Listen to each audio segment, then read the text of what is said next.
Yep. Halloween 3. That's what we're going to talk about today. Halloween 3, Season of the Witch.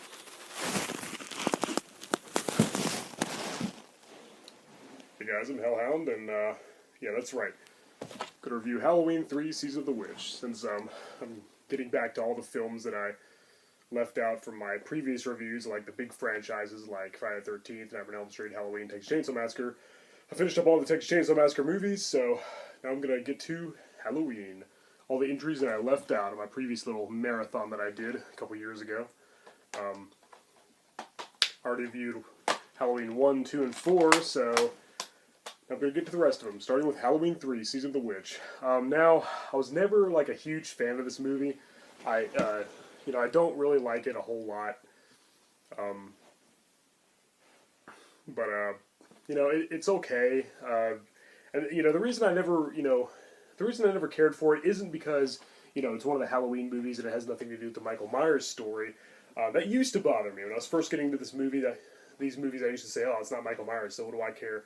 But now I think it kind of makes the series a little more interesting. It's kind of unique that it has an entry that's unrelated to the other movies. But no, my problem with this movie was that it takes an excellent premise, a really awesome storyline, about a bunch of cult worshippers, like black magic practitioners, pretty much. And it involves masks, Halloween masks that, upon triggered by a commercial that promoting the masks, does disgusting things to its wearers on Halloween night. Now that is an awesome story. I mean, that is a great plot.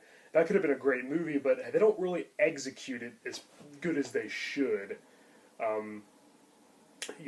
The evil toy salesman Cochran, played by Dan Hurley.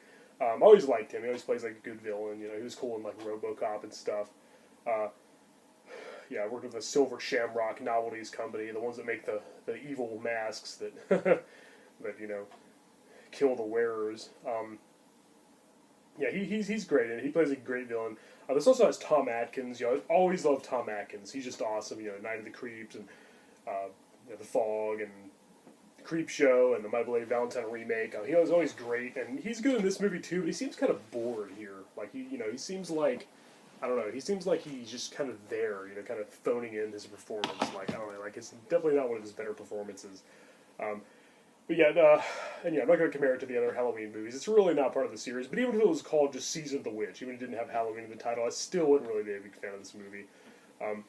I will say that it is very joyless, very dark, very grim, very bleak atmosphere, and it also has a lot of Halloween imagery, maybe more, than the first two. There's a lot of trick or treaters and jack o' lanterns everywhere. It really does have the feel of Halloween, the spirit of Halloween, which I like. I definitely appreciate that part about it. I just think it could have been, could have been a little bit better. The whole black magic thing with the rituals and the cult. Like, I don't know. I feel like that wasn't done as good as it should have. I just feel like this movie could have been a lot better. I feel like it was kind of a missed opportunity. Again, awesome premise. Great death scenes. Some really disgusting things happen. Some cool special effects too. It's a lot more supernatural, I guess, than the other Halloween movies. Although Michael Myers is immortal and nothing can kill him. Obviously that's supernatural, but this one's pushes the boundaries like a little more. You have to suspend your disbelief, even more for this one. And again, the spirit of Halloween is really felt. That's a strong presence there, which I like. But I don't know. I just feel like this movie could have been a lot better. John Carpenter produced it. He the director of the original Halloween, and my favorite director actually. He's a genius. And Mustafa Akkad. He's been there since the beginning with the Halloweens. Or no, maybe he took over in this movie. Yeah, I think he started producing them after this, like Halloween 4 and 5 and stuff. But Tommy Lee Wallace directed it. The same guy who did Fright Night Part 2. He's directed sequels to a lot of my favorite horror films, I guess, and ones that weren't as good as what came before. But I'd still recommend Halloween 3: Season of the Witch. I'd still say check it out. And if you're having like a Halloween marathon, usually around Halloween time I do watch this movie, but not as part of my Halloween movie marathon. Like I don't, I usually watch all the Michael Myers films, part 1 and 2 and 4 especially, and then sometimes the rest. But I usually skip this one, but I usually watch it like at another time during the year, before fall's over. Because again, it does have a lot of good Halloween scenery, a lot of cool fall imagery, which is awesome. And the masks are so cool. I just love things that are. I love everything to do with Halloween. I love movies that are set during Halloween. I love seeing all the Halloween decorations and everything all over. But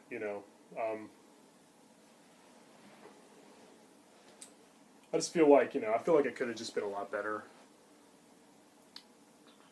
Just could have been done more properly, but.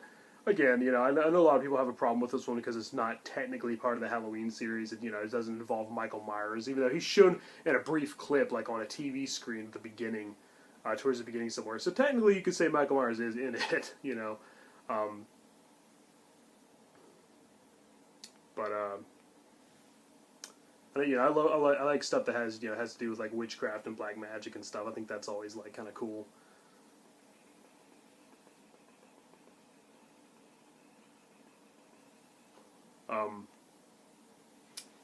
I'm like checking my email while I'm doing this review. That's how like unfocused I am. But yeah, I think I said just about everything I want to say. And then, that song, by the way, the Silver Shamrock song. Whatever days till Halloween will get stuck in your head. It just gets so annoying. But yeah, I don't know. Yeah, Tom Atkins. I guess I should talk about the story more. Tom Atkins' character, Daniel Chalice, is like a doctor who's investigating the whole plot. The insane, evil Cochrane. Involving the ancient Celtic ritual. I think he's like stole a boulder from like Stonehenge or something to make it all possible. The Celtics, all the evil stuff going on. This movie's not very fresh in my mind. I haven't watched it in a while. I haven't really watched it that often either.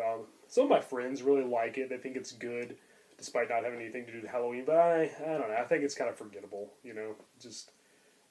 Cochrane, played by Dan O'Hurley, is a great villain. Tom Atkins is a good lead, even though this is not my favorite of his roles, and I think he could have played it a little more like he usually does. He's usually really funny, really charming, and just really entertaining. And just really badass, dude. Really cool. In this movie, he kind of but he can't play that character all the time. I understand. So, but yeah. See the movie for the the masks, the Halloween masks that do gross things, and the Celtic rituals and the mystery. There's kind of a whodunit thing going on, sort of, towards the beginning, because there's like an apparent murder suicide that sets into motion the events of the movie, and so. I remember before I saw this movie, I heard like 5 different premises for it. I heard that it was about a guy who mysteriously disappeared, became ashes, and then Halloween masks, and then Celtic rituals. I was like, which is it? Then I watched the movie, I was like, oh, it's all these things in one, So it is a little convoluted, but I think they balanced them pretty well, considering. But yeah, overall, Halloween 3, Season of the Witch is kind of a forgettable entry in the Halloween series, even though it doesn't even really belong there in the first place. I'd still say see it, for the things that I mentioned, but overall, I'd probably give it like a 6 out of 10, and that's being generous. Alright guys, I'm Hellhound, and next I'm going to review Halloween 5, The Revenge of the Michael Myers, seeing as I already reviewed Halloween 4. Alright guys, well, see you then.